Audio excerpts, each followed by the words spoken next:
এই উম্মত দুযোগে যাবে বটে, কিন্তু হাতে হাতকড়ি থাকবে না, পায়ে বেড়ি থাকবে না, গলায় ছিকল থাকবে না, চেহারা এই উম্মতের কালো হবে না। দুযোগীদের চেহারা কালো, হাতকড়ি থাকবে, পায়ে বেড়ি থাকবে, গলায় ছিকল থাকবে। মালিক ফেরেশতাদেরকে জিজ্ঞাসা করবে, কোত্থেকে ধরে নিয়ে আসছো সেকে? হাতকড়ি কই, পায়ের বেড়ি কই, গলার ছিকল কই, চেহারা তো জকজকে, বুলে কাকে ধরে নিয়ে আসছো? ফেরেশতারা বলবে, বুলে আনি নাই, হাতে ধরায় দিছে, নিয়ে আসছি। আল্লাহ জবাব দিবে, ওই ব্যক্তি জবাব দিবে না, ফেরেশতাও জবাব দিবে না। আল্লাহ বলবে, মালিক আমার বন্ধুর উম্মত, খবরদার। বলবে, আল্লাহ হাতকড়ি নাই কেন? যে হাত উঁচুতে ব্যবহার হয়েছে ওই হাতে হাতকড়ি লাগে না। পায়ে বেড়ি নাই কেন? বলে, যেই পাও মসজিদের দিকে হাইটা গেছে ওই পায়ে বেড়ি লাগে না। চেহারা ঝকঝকে, গলায় ছিকল নাই কেন? বলে, যেই কপাল আমার কুদরতি পায়ে লাগছে ওই চেহারা কালো হয় না, ওই গলায় বেড়ি লাগে না। হাত পাও আর চেহারা ছাড়া বাঁকা শরীরে আগুন লাগায় দাও। মালিক আগুনকে হুকুম করবে, খুশি ধরো। আগুন আসবে, আল্লাহ দুযোগওয়ালাদেরকে, উম্মতের দুযোগওয়ালাদেরকে কলেমা স্মরণ করায় দিবে, আর জোরে জোরে কলেমা পড়বে। আগুন আসবে, ভাইগা যাবে, একবার, দুইবার, তিনবার। মালিক আগুনে লাঠি চার্জ করবে, আল্লাহ আগুনের মুখ খুলে দিবে, বলবে, লাইসালি সুলতান আলা মান ক্বালা লা ইলাহা ইল্লাল্লাহ মুহাম্মাদুর রাসূলুল্লাহ। এই কলেমা যে পড়ে তাকে ধরার ক্ষমতা আমার নাই, তুমি ধরো, আমি পারবো না। এই উম্মত এক নেকি দিয়া জান্নাতে যাবে। কয় নেকি দিয়া? বিশ্বাস হয় না? হয় কি? বুঝা না না বুঝা? শুনছেন কোনদিন? না না শুই না। দলিল আছে? চলেন দলিল দেই। এক ব্যক্তির কিয়ামতের দিন এক নেকি দরকার হবে পাশ করার জন্য। আল্লাহ বলবে, নিয়ে আয়। তো কিয়ামতের মাঠে ঘুরে আসবে, আপনজনরা কেউ দিবে না।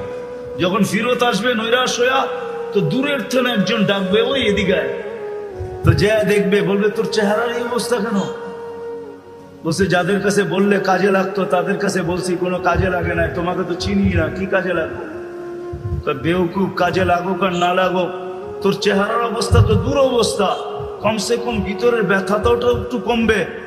তো জিদের ঠেলায় বলবে, এক নেকি লাগবে, এক নেকি। তো বলবে, এক নেকি বুঝা দেখিস কিন্তু। হ, এক নেকি লাগবে, বেশি লাগবে না। রাগ হয়ে বলবে, বাবলো এক নেকি লাগবে, ডাকছে না? আরো রাগ হয়ে যাবে, এক নেকি লাগবো বেটা।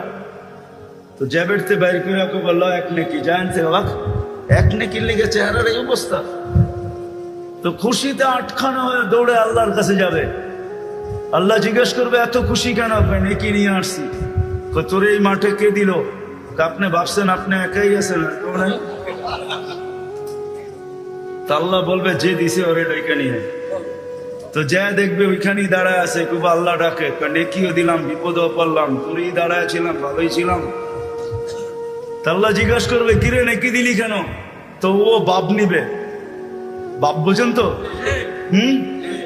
বাপ নিয়া বলবে, এক নেকি তো ছিল, আমার কি কামে লাগতো? এটা নষ্ট করে কি লাভ হতো? ওর কাজে লাগতেছে, লাগাই দিছি। তা আল্লাহ হাসবে আর বলবে, আল্লাহ বলবে, আমার চেয়ে বড় দাতা হইতে চাস, ঠিক না? বড় বাপ দেখাস এক নেকি দিয়া, দাতা হয়ে, ঠিক না? আমার চেয়ে বড় দাতা হইতে চাস? তো যাকে এক নেকি দিছে ও তো পাশ হয়ে গেছে, ঠিক না? ওরে বলবে, খুশবিয়া দিয়া আখি কাদ খুলিল জান্নাহ, ওর হাত ধর, চল দুজনে জান্নাতে। আমার চেয়ে বড় দাতা হইতে চাস?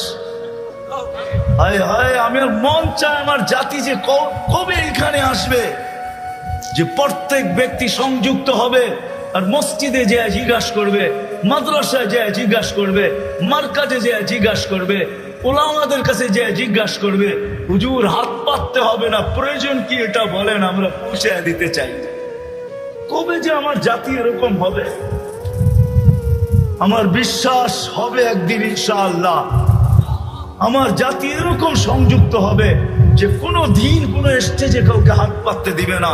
এলাকালারা বলবে, আমাদের বেজ্জতির বিষয়, যদি স্টেজে হাত পাতেন কি প্রয়োজন বলেন, আমরা পৌঁছে দিই। কিন্তু এই কথা মনে রাখেন, কিয়ামতের দিন আমাদেরকে ভুলা যায় না, ফাঁকি দিয়া জান্নাতে চলে যায় না। আর কসম খোদার, এই উম্মতকে ফাঁকি দিয়া এই উম্মতের উলামা জান্নাতে যাওয়ার কোনো স্কোপ রাখে না।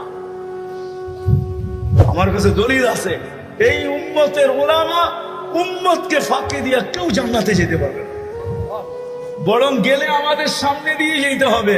যখন সামনে দিয়ে যাবে তো আল্লাহ স্মরণ করে দিবে, যে যাকে চিনো দৌড়ো, চলে গেল তো দৌড়বে যায়, হুজুর কই যান? জান্নাতে। আমাদেরকে নিয়ে যাবেন না? তখন হুশ খুলা যাবে, তখন দাঁড়াবে আর বলবে আল্লাহ জান্নাতে যাব না। কেন যাবে না? এরা ধরা পড়ছে, এদেরকে নিয়ে যাইতে, এদেরকে না দিলে আমিও যাব না। আল্লাহ রহমত জোশে আসবে। আল্লাহ বলে যে যাকে নিতে চাও নিয়ে যাও। আমার জাতি যে কবে এই কথা বুঝবে? আল্লাহ রসুল তোমার জন্য সারা জীবন চোখের পানি জড়ায় গেছে, শুধু জড়ায় যান না, এখনো জড়াইতেছেন, শুধু এখনো জড়াইতেছেন না। আবুল সামারকান্দি রহমতুল্লাহ আলী লেখছেন, কেউ আঙ্গুল উঠাইলে ওনার উপরে উঠেন, আমার উপরে না। উনি ওনার কিতাবে লেখছেন, কবর থেকে যখন উঠবে কিয়ামতের দিন, তখনও চোখে পানি নিয়ে উঠবে, মুখে চিৎকার নিয়ে উঠবে।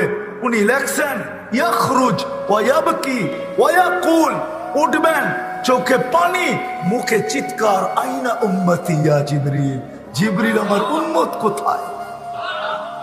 নাইলে আমি তোমার পাও ধরতাম না, পাও ধরার প্রশ্নই ছিল না। কিয়ামতের মাঠে হায় হায় হায় হায়, ১৬ লক্ষ নবী, ৩১২ জন রসুল, ৩ জন কিতাবদারি রসুল, হায় হায় 4 জন উলুল আজমি মিনার রসুল। এর ভিতরে মুসার মতো কালিমুল্লাহ, ঈসার মতো রুহুল্লাহ, ইব্রাহিমের মতো খলিলুল্লাহ, আদম আলাইহিস ইসলামের মতো সফিউল্লাহ, ইসমাইল আলাইহিস ইসলামের মতো জবিহুল্লাহ আলাইহিমুস সালাতু ওয়াস সালাম। এরকম নবী পর্যন্ত কিয়ামতের দিন চিৎকার দিবে, রব্বি নফসি নফসি নফসি নফসি, আমাকে বাঁচান, আমাকে বাঁচান। তোমার আমার নবী কিয়ামতের দিন চিৎকার দিবে, রব্বি উম্মতি, আমার উম্মত বাঁচান। আল্লাহ সান্ত্বনা দিয়েও থামাইতে পারবেন না মনে হয়। ওলামার একমত হবে কিনা জানি না, হোমনার ওলামা একমত হবে কিনা জানি না। আল্লাহ সান্ত্বনা দিবেন, সালতুতা শাফি তুসাফা, আপনার সাথে তো অঙ্গীকার আছে, কাকে চাবেন, কতগুলা চাবেন, আপনার হাতে উঠায় দিব। সুপারিশ করতে দেরি, মঞ্জুর করতে দেরি করব না। চিৎকার তো থামান, তারপরও তো চিৎকার থামবে না। কিয়ামতের মাঠে 3 জায়গায় দৌড়াইতে থাকবে আর বলতে থাকবে, রব্বি উম্মতি উম্মতি উম্মতি উম্মতি। মাকামে মাহমুদের মতো চেয়ার পাবেন। মাকামে মাহমুদের চেয়ার তুমি চিনো না, আমিও চিনি না, যদিও কোরআনে আছে, ফাতাহাজ্জাত বিহি নাফিলাতাল লাক আসা আইয়াব আসাকা রব্বুকা মাকামাম মাহমুদা। কিন্তু বুঝাইতে চেষ্টা করতেছি, দেখি বুঝে আসে কিনা। আল্লাহ 2টা চেয়ারই কুদরত দিয়া বানাইছেন। একটা নিজের জন্য রাখছেন, যেটার নাম কুরসি, ওয়াসিয়া কুরসিয়ুহুস সামাওয়াতি ওয়াল আরদ। আরেকটা চেয়ার বানাইছেন যেটা বন্ধুর জন্য রাখছেন, যেটাকে বলে মাকামে মাহমুদ। ওই চেয়ারে পর্যন্ত বসবেন না। আল্লাহ বলবে বসেন, বলছে যে 3 জায়গায় ছোটেও বসে, তো বসে কি করে? আমি তো 3 জায়গায় দৌড়াইতে থাকবো, আমার তো দৌড় থামবে না। 3 জায়গায় দৌড়াবো, হাউজে কাউসারে দৌড়াবো, পিপাসিত উম্মত আসতে দেরি, নিজের হাতে পান করাইতে দেরি করব না। আর আমি অঙ্গীকার দিয়ে আসছি দুনিয়ার থেকে, মাওঈদুকুমুল হাউজ, তোমাদের সাথে হাউজে কাউসারে দেখা হবে। দ্বিতীয়, আমি ছুটবো মিজানের কাছে। উম্মতের পাল্লা যদি না ঝোঁকে তো আপনার প্রতিশ্রুতিগুলা কাজে লাগাবো। আপনি প্রতিশ্রুতি দিছেন আমাকে, অঙ্গীকার দিছেন আমাকে, চাইলে নাকি দিবেন, সুপারিশ করলে নাকি কবুল করবেন, আমার চেহারায় নাকি ভাঁজ আসতে দিবেন না। লা ইউখসিকা ফি উম্মতিক, দুনিয়ায় বসায় আপনি আমাকে বলে দিছেন, সাউফা ইউতিকা রাব্বুকা ফাতারদা, আপনি আমাকে রাজি করে ছাড়বেন। বিধায় আমি মিজানের পাশে দাঁড়ায় থাকবো। পাল্লা যদি সামনে না ঝোঁকে, ওইখান থেকে চিৎকার দিতে শুরু করব, রব্বি উম্মতি উম্মতি উম্মতি। আর এরকম হবে না কেন জানি না, বুঝবেন কি বুঝবেন না, এরকম হবে না কেন? আল্লাহ তো এক আয়াতের ভিতরে ইঙ্গিত দিছেন, শুহাদা আলান নাস, ও উম্মতে মুহাম্মাদি, কিয়ামতের দিন আমি তোমাদেরকে আমার পক্ষে দাঁড় করাবো। শুহাদা আলান নাস, আমার পক্ষে দাঁড় করাবো। আল্লাহকে যদি আমি বলি, আল্লাহ আমাদেরকে তো নিজের পক্ষে নিয়ে নিলেন, আমাদের পক্ষে কে? আমাদের পক্ষে কে দাঁড়াবে? তো আল্লাহ বলে, ওয়ার রাসূলু শাহিদান আলাইকুম, আমি বন্ধুকে তোমাদের পক্ষে দাঁড় করায়। আর যুবক, এই জন্য তোমার পায়ে ধরিয়া, নাইলে কোনোদিন ধরার দরকার ছিল না। 14 তারিখ দুনিয়ায় শেষ না, 14 তারিখ জান্নাতও আছে।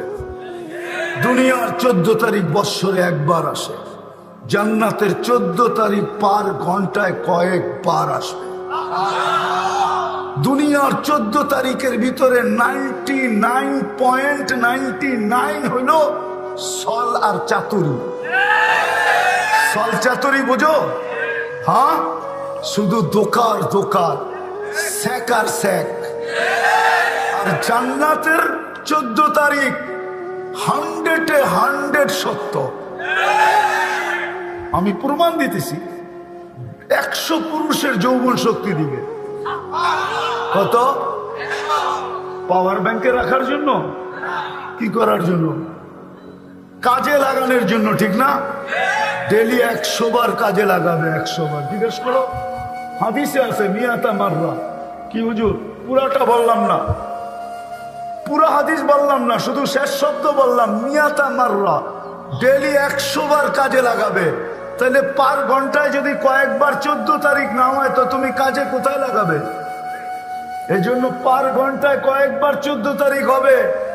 দুনিয়ার মতো ধোকাবাজ মেসেজ আসবে না, ওইখানে মেসেজ আসবে না, ডাইরেক্ট ভিডিও কল হবে। ভিডিও কল তুমি দেখা আত্মহারা হয়ে যাবে। তোমাকে দেখা ডাকবে, তাল ইলাইয়া, আল্লাহ বানায় রাখছে, দেখা যা কি বানাইছে। তুমি কইবা বাইক পামু কই, ঠিক না? হ্যাঁ, কি এটাই তো? হ্যাঁ, এখন তো দোস্তের থেকে বাইক লয়ে দৌড় দেয়, ঠিক না? দোস্ত খালি 10টা মিনিট তুই দাঁড়া, আমি আইতেছি, ঠিক না?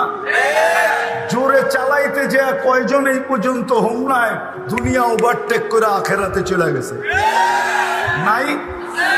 ওই যে নিশা উঠছে, যদি জায়গা চালা যত জোরে, তো রাস্তা ছেড়ে গেছে গা জঙ্গলে, আর ও গেছে গা আখেরাতে। হুন্ডা জঙ্গলে, ও কই?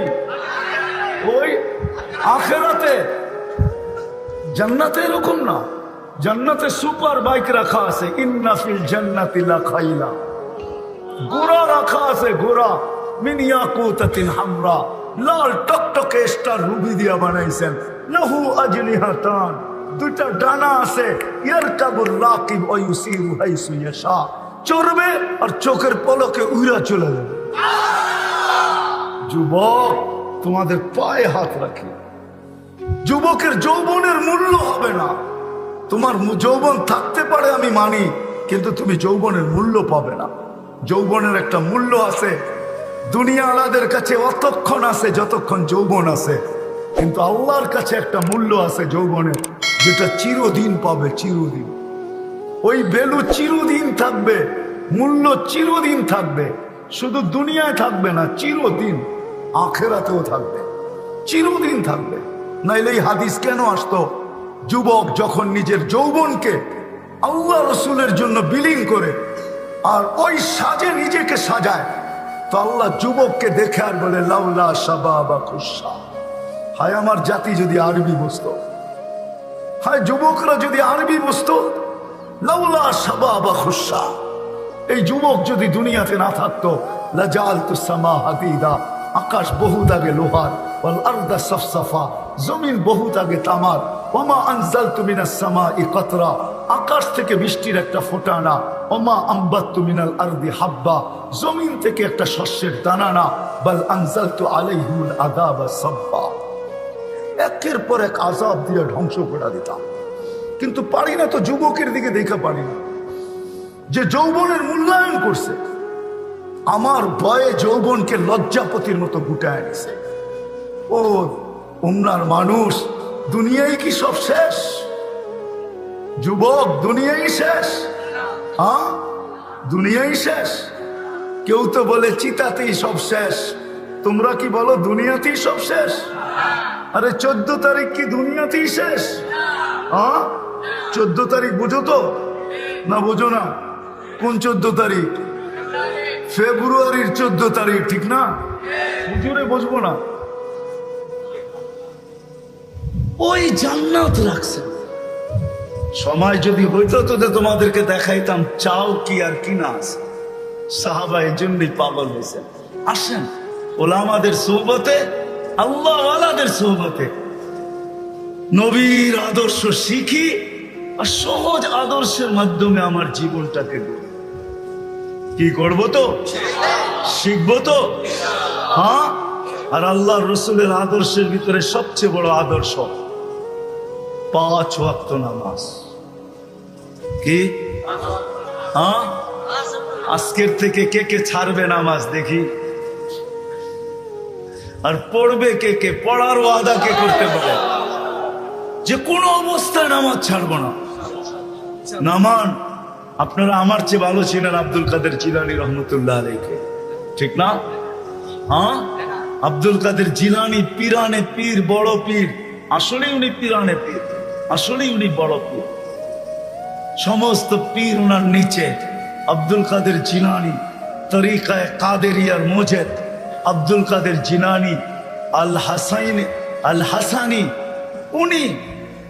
উনি লেখছেন নামাজ নাও পড়তে পারো, আল্লাহ তোমাকে কিচ্ছু বলবে না, কিন্তু শুকর অবশ্যই বলবে যে আল্লাহ সৃষ্টির ভিতরে আমি নিকৃষ্ট বটে, আমার চেয়ে নিকৃষ্ট তুমি কাউকে তৈরি করো নাই, কিন্তু যে ডাকার পরেও নামাজ পড়লো না, আমার চোখেও আমার চেয়েও নিকৃষ্ট। ছাড়তে পারেন, কিন্তু শুকরের চোখে আপনি ওর চেয়ে নিকৃষ্ট হবেন। আল্লাহ জিজ্ঞাসা করছে কেন? বলছে কিয়ামতের দিন আমি মাটি হব, ও জাহান্নামের ইন্ধন হবে। সে যুক্তিও দিছে। এই জন্য আজকের থেকে নামাজ ছাড়বো। হক্কানি আলেমদের কাছে যায় নবীর আদর্শ শিখ। শেষ কথা, এতটুকু ছাড় দিছেন, মান তামাসসাকা সুন্নতি ইনদা ফাসাদি উম্মতি ফালাহু আজরু মিয়াতি শাহীদ। আল্লাহর রাসূল আমাদের জন্য সুযোগ দিছেন, একটা সুন্নত ধরেও যদি লটকায়া থাকতে পারি, ঝুলা থাকতে পারি, আর এই ঝুলন্ত অবস্থায় যদি কবরে পৌঁছতে পারি, আল্লাহর রাসূল ওয়াদা দিতেছেন যে আমার আল্লাহ আমাকে জানায় দিয়েছেন 100 শহীদের মালা নিয়ে তোমাকে স্বাগত জানাই। এই জন্য আদর্শ শিখি, আর আদর্শ উলামাদের কাছ থেকে শিখি, হক্কানি আলেমদের কাছ থেকে শিখবো তো।